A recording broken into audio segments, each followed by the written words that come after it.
l'autre question, c'est que Doug Saga serait mort du VIH. Je voudrais donner la preuve à tout le monde que Mollah l'a dit sur un plateau télé. Nous, on a eu l'élément et on va écouter ce qu'il a dit exactement, Mollah. Et mes amis aujourd'hui sont mal placés parce qu'ils veulent un devoir de préserver la mémoire de Doug Saga. Donc quand je dis qu'il est mort du sida, ça les dérange un peu, ça les embête, ils essaient de couvrir. Bon, faut pas qu'on discute tout ça. Et puis je vous dis, maintenant là, il faut arrêter. C'est pas une maladie de la honte. Et au contraire, si on fait comprendre aux jeunes que Doug Saga est mort de sida, mais j'espère qu'eux aussi prendraient les précautions. Oui, mais est-ce que c'est pas salir sa mémoire? Et puis est-ce que vous avez aussi pensé à sa famille? Ça, c'est la mentalité d'Africain. Je vais dire qu'il n'est pas le premier amour du sida, il ne sera pas le dernier. Moi, ce n'est pas une question de salir sa mémoire. Qu'est-ce que vous appelez salir sa mémoire? Son œuvre perdue. Son œuvre perdue. C'est la mémoire de Doug Saga, elle est physique, c'est la musique, c'est ses clips, c'est la joie qu'il a donnée. C'est pas parce qu'il est mort d'une maladie que sa mémoire devait être salie. En quoi le sida est une honte? Je veux vous signaler que le paluche tue plus que le sida. Je dis, c'est l'Africain pense comme ça, mais il faut que les mentalités évoluent. C'est une maladie. Si on ne se soigne pas, on en meurt. Si tu te traites, que tu te soignes, tu n'en mourras pas. Et il était entêté. Et la plupart de nos histoires vers la fin, ça venait de là. La maladie, on l'a décelée 1 an, 2 ans, 2 ans avant qu'il meure. Et après, il s'est fait avoir. Il s'est fait avoir dans plein de choses. Après, je donne un conseil à tous mes jeunes frères qui me regardent, mes soeurs, s'il y a des malades, arrêtez de dire qu'on va aller prier pour te soigner, on va avoir lui dit prends tel canari pour te laver. Je ne dis pas d'oublier nos racines africaines, mais il y a des traitements, il y a la thérapie. Tu sais, tout ça, il a fait la maladie 3 fois. 3 fois, c'est-à-dire qu'il a été sidéré 3 fois. On te prend, on te soigne, on te remet, tu deviens séropositif. Après, tu fais la maladie. Quand tu fais la maladie, tu redeviens séropositif. Donc, je veux dire, Dieu même, il a donné beaucoup de choses et on en parlait. C'est quelque chose qu'on savait. Et on honorait ses conseils. Et c'était un secret. C'était le secret, notre chasse gardée. C'est entre nous. Et ça n'a pas été la meilleure stratégie. Moi, je trouve. Après des années, moi, j'ai été insulté. Je peux te dire que les premières semaines, là, même c'est mes parents qui m'ont fait en sorte pour me dire que tu n'as même pas à parler de ça. Tu ne parles pas de ça. Nous savons qu'est-ce que tu es, nous savons quelle est la personne que tu es. Tu n'as pas à parler de ça. Mais, Vanessa, je me suis tué des années. Ce n'est pas une question de préserver la mémoire de quelqu'un. Il faut que les Africains arrêtent, il faut qu'on arrête de se mentir. Parce qu'il y a des gens aujourd'hui qui réunissent leur famille parce qu'il est malade. C'est qu'une maladie. L'hépatite tue plus rapidement que ça. Mollah, tu l'as dit sur un plateau télé, hein? Oui. Tout ça, c'est toi. D'accord. Alors la question derrière, c'est est-ce qu'il est normal de divulguer le diagnostic médical d'une célébrité, voilà, après sa mort, par exemple? Je veux rebondir sur ta question, Didier. C'est le diagnostic médical. Tu sais, c'est une question que je soulève aujourd'hui assez facilement, mais c'est quelque chose dont j'ai souffert. Je peux dire, on me demandera quel est le médecin. J'explique aujourd'hui devant tout le monde l'histoire. Comment est-ce qu'on a décelé? On a fait un choix à l'Atlantis, il y avait Daouda Faya et Lino. On a fait un choix à l'Atlantis, Doug Saga devait prester en France. Sa voix ne sortait pas. Donc on a été voir un médecin justement qui a l'habitude de s'occuper des cordes vocales. Et ce médecin-là, en fait, a fait des prises de sang. Et quand ce médecin a fait des prises de sang, on était dans l'attente. C'était l'après-midi, le lendemain de son concert, l'après-midi, parce qu'il n'avait pas de voix, c'est l'une et moi qui avons officié la soirée. Donc, ils ont fait des prises de sang. Après, elle nous a demandé de sortir. Il était en salle de repos, on est sorti de la salle. Elle nous a demandé de sortir pour lui divulguer les résultats, machin, tout ça. On est sorti de la pièce. Il a dit non, c'est mes amis, ils peuvent rester, tout ça. Il faut qu'on discute, il faut qu'on parle. Donc on a dit non, c'est important, il faut qu'on vous parle. Et donc on est sorti à l'extérieur de la pièce, on a entendu crier. On est rentré. Vous avez entendu Doug Saga crier? Voilà. D'accord. Crier, boum. Et donc on est rentré, mais qu'est-ce qui se passe? Tu vois, c'était quelqu'un qui était vraiment... Ton micro, s'il te plaît. C'était quelqu'un qui était vraiment, je veux dire, dans traumatisé. Voilà. Donc il a dit que franchement, voilà, le résultat, il ne faut pas qu'on en parle à qui que ce soit. Première chose. La deuxième preuve que nous avons eue, et je tiens à remercier même le président Gbagbo, même s'il n'est pas là, le deuxième acte qui a failli faire que tout le monde a failli savoir, quand on a commencé à couvrir la chose, c'est qu'il y a eu un voyage. Il était à Londres. Il vivait chez un ami que là, je dis même son nom dans une de mes chansons, Bijou et Bijoutier. Il était à Londres. On a essayé de le faire passer parce que les papiers qu'il avait à Londres ne lui permettaient pas de rentrer en France. Voilà. Donc, on a essayé de le faire passer par un ami qui s'appelle Stéphane Bayer de Fond. Il est passé, on l'a mis à l'hôpital Bichat. Quand on l'a mis à l'hôpital Bichat, c'est à Saint-Ouen, on a utilisé les papiers d'un Camerounais. Il se trouve que les associations humanitaires qui sont en France ont emmené un courrier chez le monsieur. Sa femme a découvert. Donc, quand elle a découvert, elle a cru dit, elle a dit, toi tu as le sida, tu me dis pas machin. Et puis il a commencé à faire des investigations. On a été obligé de changer d'hôpital à Dougsaga. Donc en voulant changer d'hôpital, on a un ami qui s'appelle Gauthier Lavivache qui travaillait à l'hôpital cantonal de Genève, au service comptabilité. Et Gauthier Lavivache, on lui a demandé, en fait, si on pouvait mettre Dougsaga à l'hôpital en Suisse. Il a dit oui, parce qu'il avait fait la maladie, il ne prenait pas les médicaments. Il a dit oui, il n'y a pas de problème. Et on n'avait pas expliqué à Gauthier, en fait, de quoi Dougsaga souffrait. Et cet incident, même, il y a eu un incident qui a gâté le travail de Gauthier, qui ne travaille plus maintenant dans n'importe quel truc hospitalier, parce que, étant en service comptabilité, quand ils ont commencé à soigner Dougsaga à l'hôpital, il est parti regarder le dossier médical de Dougsaga avec son numéro, alors qu'il n'est pas médecin, il n'a pas le droit. Il a regardé le dossier médical, il en a fait des copies. Et donc, Gauthier, il a vu que Dougsaga était infecté par la HIV et que, voilà. Donc, ça veut dire que les frais d'hôpitaux allaient être très élevés. On a contacté l'ambassadeur Beke, qui a contacté le président de la République de l'époque, Gbagbo, qui a décidé de prendre en charge les frais médicaux. Donc, c'était, si vous voulez, un contrat de... comment, je suis très ému quand je parle de ces histoires parce que ça me ramène dans des souvenirs très profonds. Et... un moment, à l'hôpital cantonal de Genève, il y a Dougsaga qui a décidé de sortir, de venir à Abidjan. Il a décidé de sortir, de venir à Abidjan. Je ne sais pas pour quelle raison. Il a dit non, bon, je suis en forme maintenant, je peux me promener, je suis en bonne santé, il n'y a pas de problème, oui, je vais venir. Il est venu à Abidjan.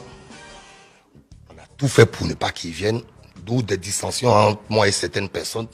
Je ne citerai pas de nom ici.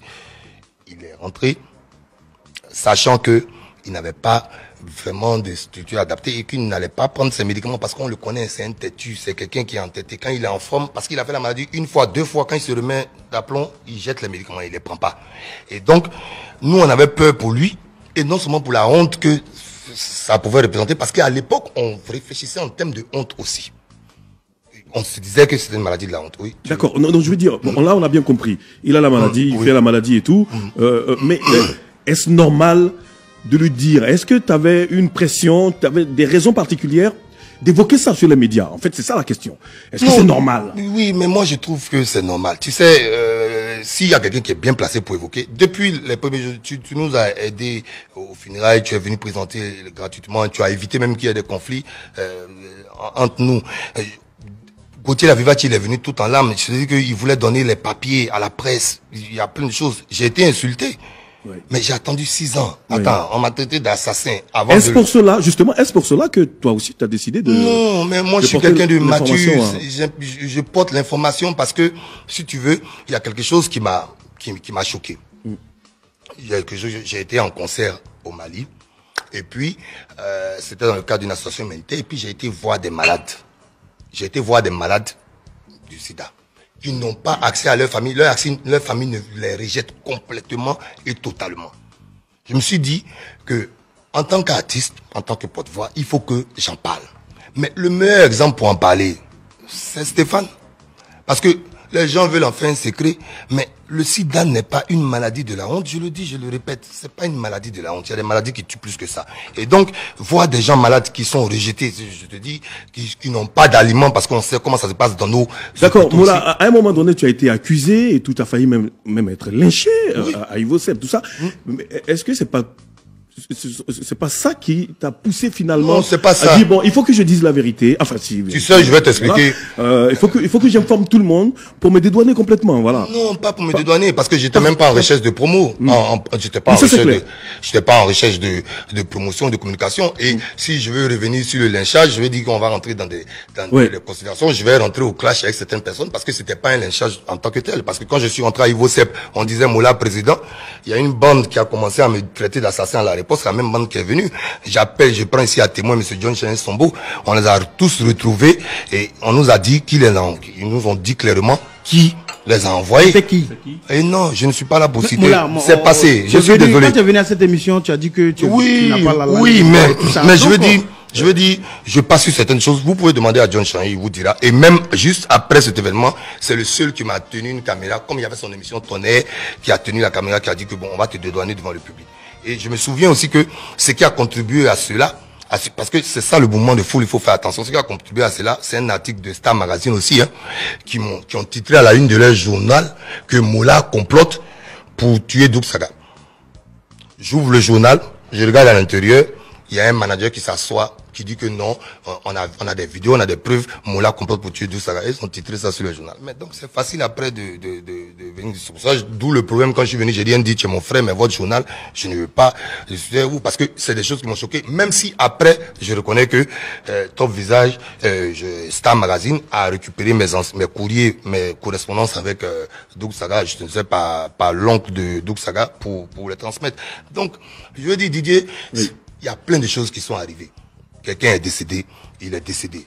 Moi, dans mon esprit, je vais continuer à faire ce que je peux faire pour Stéphane. Chaque année ici, j'organise les hommages de Stéphane et j'ai personne pour m'aider à le faire. Je le fais naturellement parce que c'était mon frère, c'était la famille. Est-ce que après les révélations sur la maladie de Doug, est-ce que la famille a réagi par rapport à ça, disant que tu as mal agi ou pas? Est-ce que la famille... il y a que la mère de son enfant qui a dit que non, je peux pas imaginer que tu as dit ça. Son oncle n'a rien dit. Et ça n'a pas plu à Lino Versace, par contre. Oui, ça n'a pas plu à Lino Versace et à Boro Sangui. Oui. Boro Sangui m'ont pas dit grand-chose, mais que ça leur plaise ou pas, moi je suis un homme responsable. Je suis responsable de ce que je dis. Et je veux dire, il faut arrêter de mentir à la population. Notre rôle là, c'est pas de mentir. C'est une maladie, c'est une maladie. Il y a des gens qui se lèvent, tu vois, ils vont voir les pasteurs, il va me délivrer. Mais faut arrêter. On t'a décelé une maladie, tu te soignes, ça s'arrête là. Voilà. Ok. Moi, ma question demeure. Hein, pour répondre à la question du point de vue journalistique, je pense que quand la maladie de la personne est du domaine du débat public, je veux dire, tant que ça ne sort pas dans le débat public, on n'est pas obligé d'en parler. Je dis, je prends un exemple plus récent. Comment il s'appelle déjà Fatigué, comment il s'appelle Caprio. À la limite, son test de dépistage n'intéresse personne. Mais du moment où le jour où Arafat lui dit que toi tu es séropositif et que lui commence à nier, je ne suis pas séropositif, ça devient une information pour la presse. Ouais. Et je me souviens que c'est moi qui ai demandé à un des journalistes de Top Visage, écoute, tu le prends, vous partez dans un centre de dépistage, tu le suis jusqu'à ce qu'il fasse le test. Le gars, il a fait le test, il m'a ramené les résultats, mais il n'y avait pas son nom. Il dit, mais tu retournes parce que ça ne prouve pas que c'est lui. Tu retournes là-bas, tu vois la dame, le médecin en question qui a fait le test, et tu nous ramènes le résultat avec son nom. Et c'est ce qui a été fait. Je dis, tant que ça ne suscite pas de débat, ça n'intéresse personne. Mais du moment où il y a un débat... Et ça a été fait, quel est le résultat? Il a été négatif. Il a été négatif, on n'aurait peut-être pas fait. Non, mais pour les auditeurs. Oui, bien sûr. Le résultat en cet instant-là était négatif. Okay. J'ai bien dit. Le résultat à cet instant était négatif. Oui, donc, mais parce que les tests... Vous me répétez, mais parce qu'il faut tant que l'état de santé d'un individu, enfin d'un personnage public, ne suscite pas de débat, il n'y a aucun souci. La preuve, il y a dans des pays plus avancés en démocratie que nous, les chefs d'État publient les bulletins de santé tous les 3 mois, bien tous les 3 ans. Parce que ça intéresse le public. Tous les semestres. Voilà. D'accord. Et Valène Guédé, je voudrais qu'on prenne quand même ton avis. Non. Est-ce que c'est normal de mettre sur la place publique le diagnostic médical d'une célébrité? Je crois un chef de l'État, il dirige un pays. S'il a quelque chose, le pays peut s'arrêter. Donc un individu comme toi, comme moi, sa maladie, s'il meurt, ça n'arrête pas le pays. Mais par contre, ce que je voudrais, je crois que le Mollal a eu le courage de le dire parce que à un moment donné aussi, vous savez, si Doug Saga, on sait, Dieu seul sait qu'il a eu des rapports aussi avec plusieurs filles. Il est parti tout en respectant sa mémoire, mais ces filles-là, si elles ne le savent pas, une fois qu'on donne l'information, elles peuvent aller consulter un médecin. Si on peut les maintenir en vie pendant 20 ans encore. C'est ça le problème du sida. Dès lors qu'on n'informe pas et que c'est là, ça devient une maladie, il est trop tard. Il est trop tard. Et moi, je connais aussi des artistes aussi qui sont morts du VIH ici. Et je pense que... Et pourquoi vous n'avez pas dit, pourquoi vous n'avez pas informé le débat public. Voilà. Et aujourd'hui, en le disant, je pense que il y a certaines filles, elles peuvent prendre des précautions si elles sont en forme. Et puis, deuxièmement, il a dit quelque chose qui est très, très important.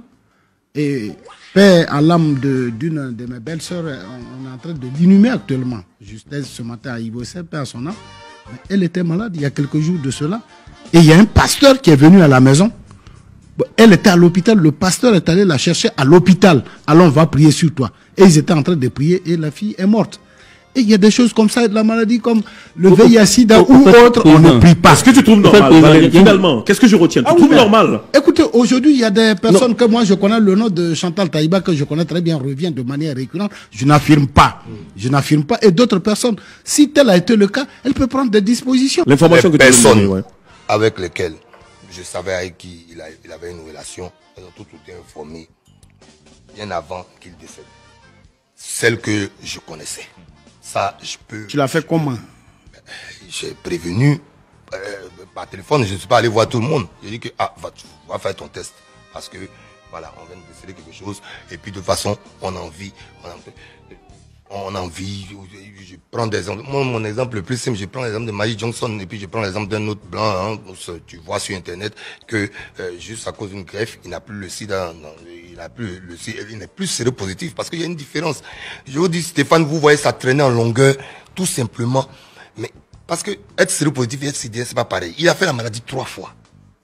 Donc, son système immunitaire ne tue. Mais les gens qui sont, il y a des personnes qui sont même en Côte d'Ivoire ici que j'ai informé. Maintenant, Au fait, Moula, tu es informé après qu'il y ait des rapports avec les filles, mais pourquoi pas avant? Mais attends, mais Hervé, s'il te plaît, faut suivre la discussion. Tu es un journaliste que je respecte, faut pas dire j'ai informé après les rapports. Non. Faut qu'on ait un débat intelligent, s'il te plaît. Je te dis que j'ai informé quand la maladie a été décelée. On a 30 secondes pour boucler. Hein. Quand la maladie a été décelée, j'ai informé. Donc comment tu ne comprends pas?